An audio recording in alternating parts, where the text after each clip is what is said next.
Atos, capítulo 9.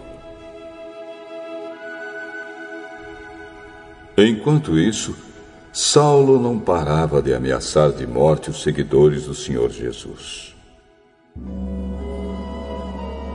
Ele foi falar com o grande sacerdote e pediu cartas de apresentação para as sinagogas da cidade de Damasco.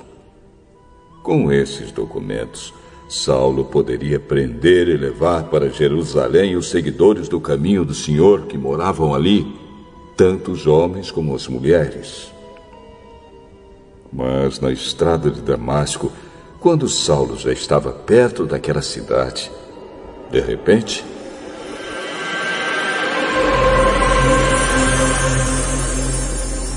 uma luz que vinha do céu brilhou em volta dele. E ele caiu no chão. E ouviu uma voz que dizia: Saulo, Saulo, por que você me persegue? Quem é o Senhor? Eu sou Jesus, aquele que você persegue. Mas levante-se, entre na cidade, e ali dirão a você o que deve fazer.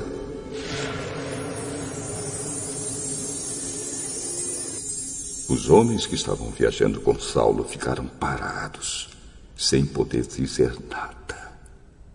Eles ouviram a voz, mas não viram ninguém. Saulo se levantou do chão e abriu os olhos, mas não podia ver nada. Então eles o pegaram pela mão e o levaram para Damasco. Ele ficou 3 dias sem poder ver, e durante esses dias não comeu nem bebeu nada. Em Damasco morava um seguidor de Jesus chamado Ananias. Ele teve uma visão, e nela apareceu o Senhor chamando: Ananias. Aqui estou, Senhor. Apronte-se e vá até a casa de Judas, na rua direita, e procure um homem chamado Saulo, da cidade de Tarso. Ele está orando e teve uma visão. Nela apareceu um homem chamado Ananias, que entrou e pôs as mãos sobre ele a fim de que ele pudesse ver de novo. Senhor, muita gente tem me falado a respeito desse homem e de todas as maldades que ele fez em Jerusalém com os que creem no Senhor. E agora, ele veio aqui a Damasco com autorização dos chefes dos sacerdotes para prender todos os que te adoram. Vá, pois eu escolhi esse homem para trabalhar para mim, a fim de que ele anuncie o meu nome aos não-judeus, aos reis e ao povo de Israel. Eu mesmo vou mostrar a Saulo tudo o que ele terá de sofrer por minha causa. Então Ananias foi.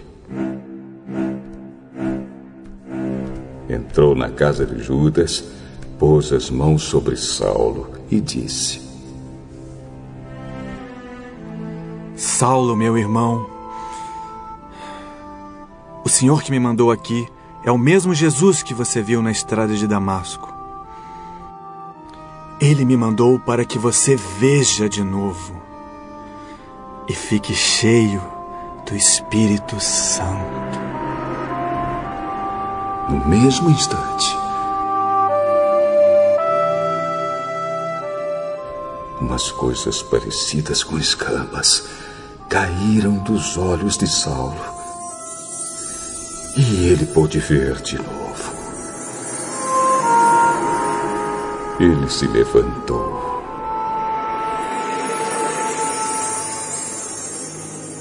e foi batizado.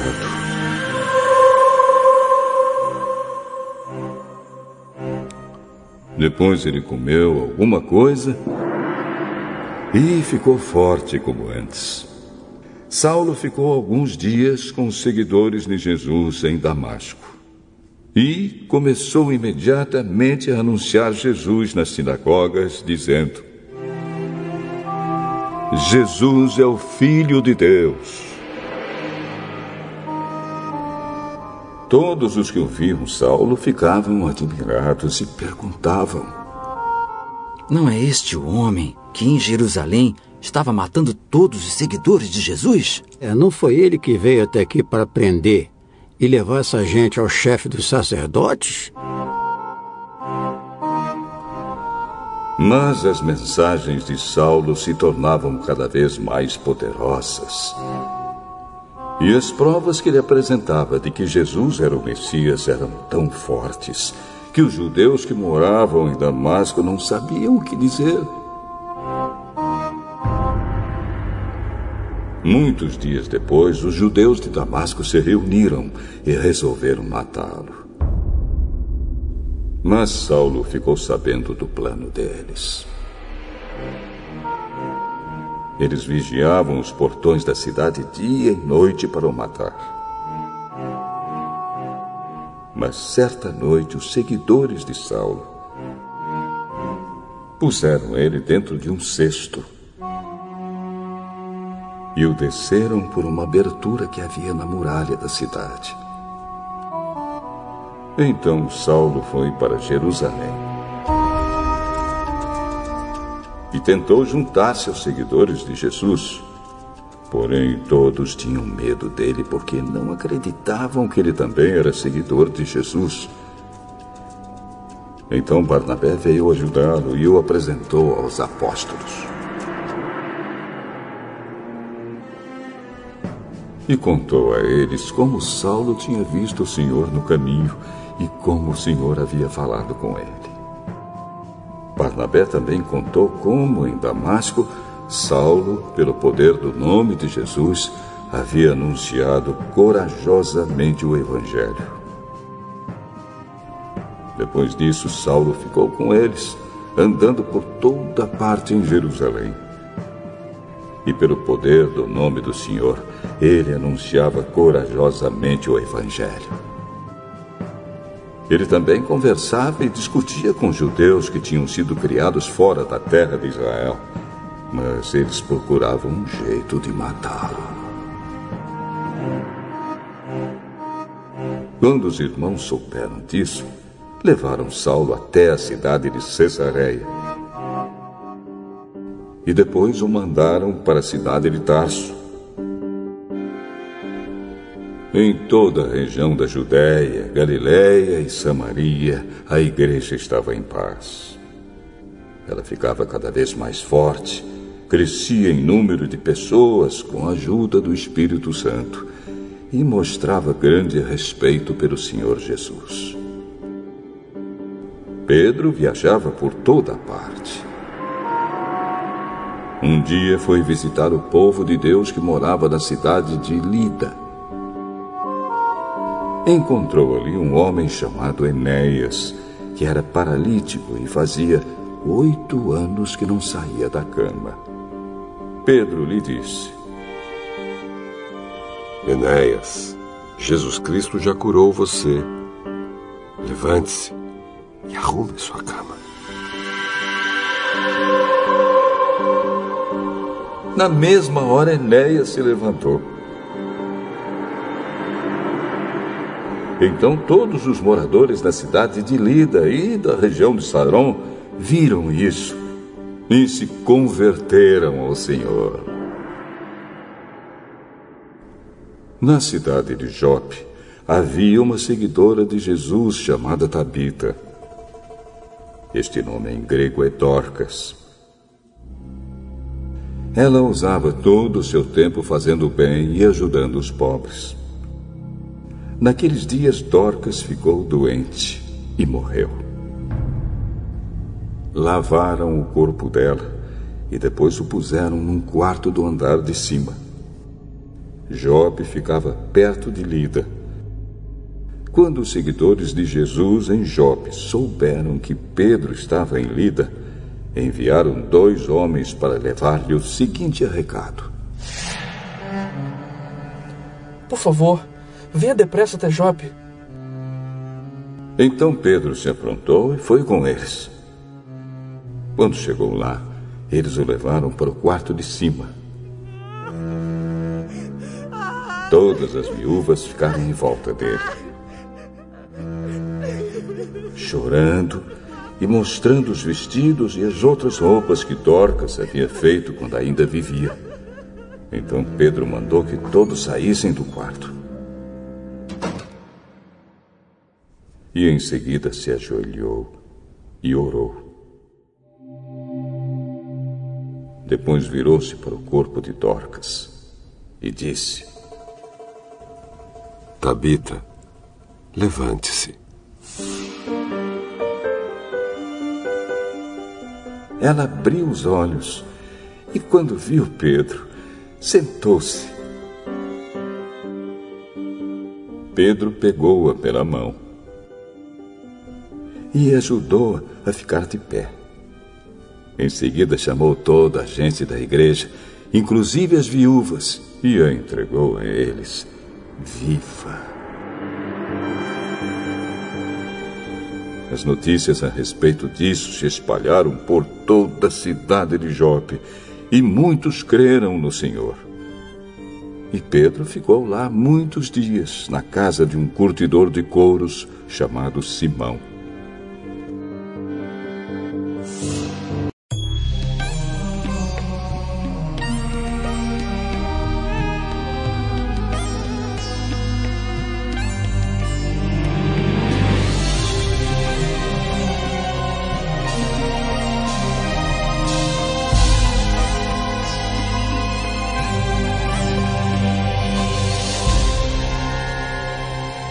Josué, capítulo 3.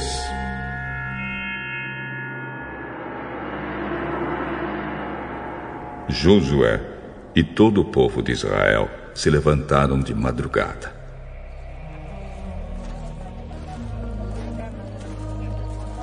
Saíram do acampamento do Vale das Acácias e foram até o Rio Jordão.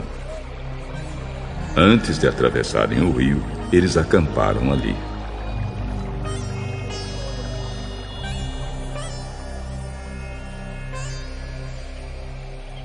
Três dias depois, os líderes passaram pelo meio do acampamento, dizendo ao povo: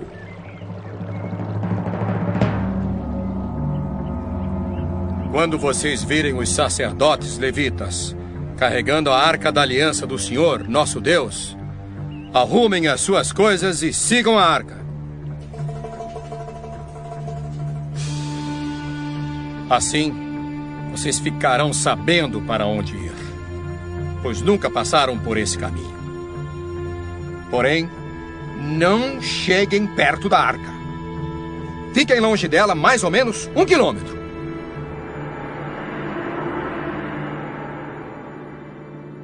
Josué disse ao povo: Purifiquem-se, porque amanhã o Senhor fará grandes coisas entre vocês. Depois disse aos sacerdotes: Peguem a arca da aliança e vão na frente do povo. E eles fizeram o que Josué mandou.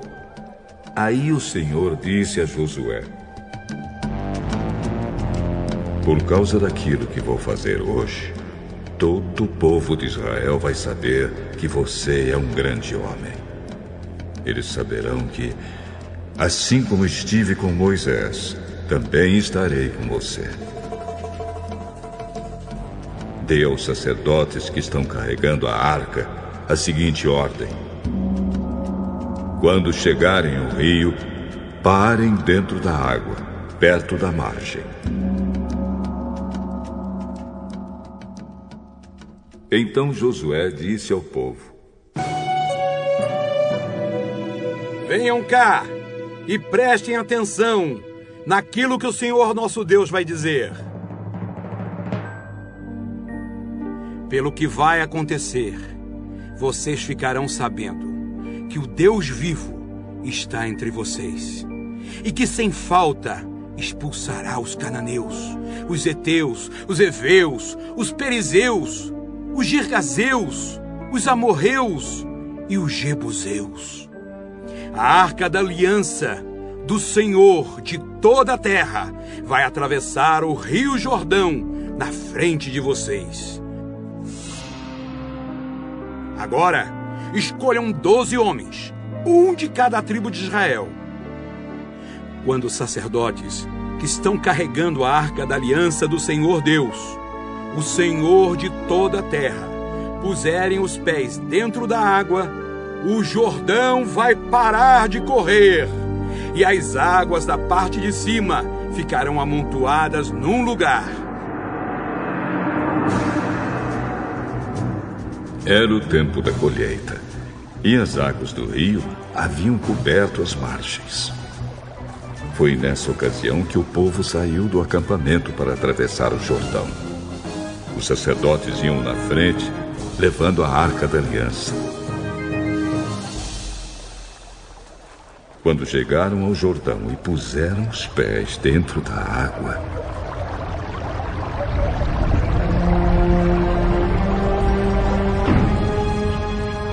ela parou de correr.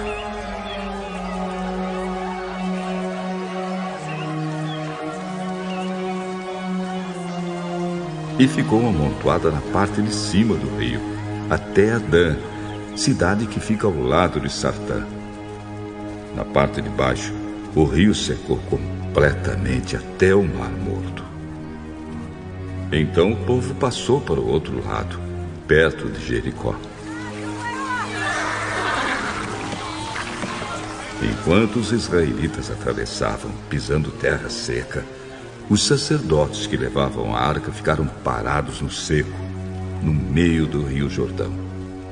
E ficaram ali até que todo o povo acabou de passar.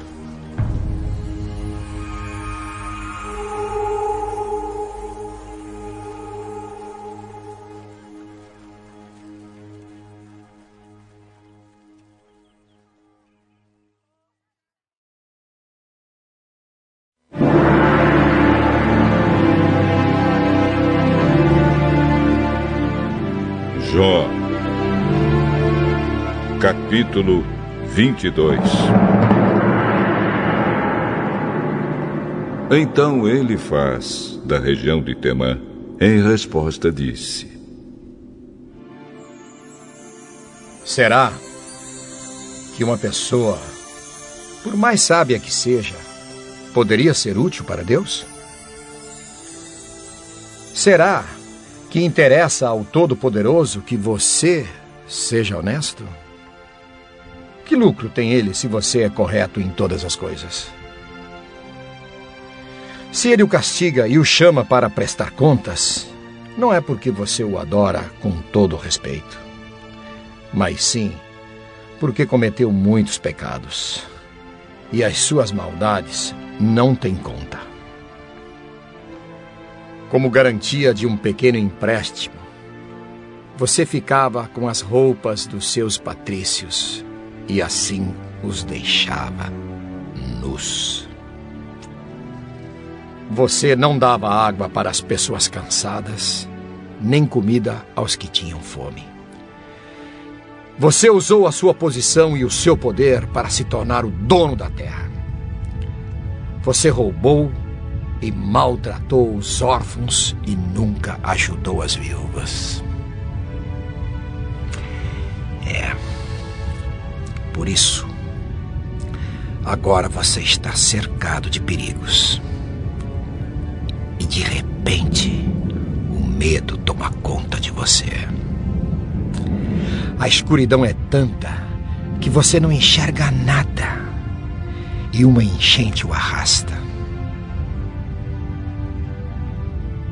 Deus está nas alturas do céu.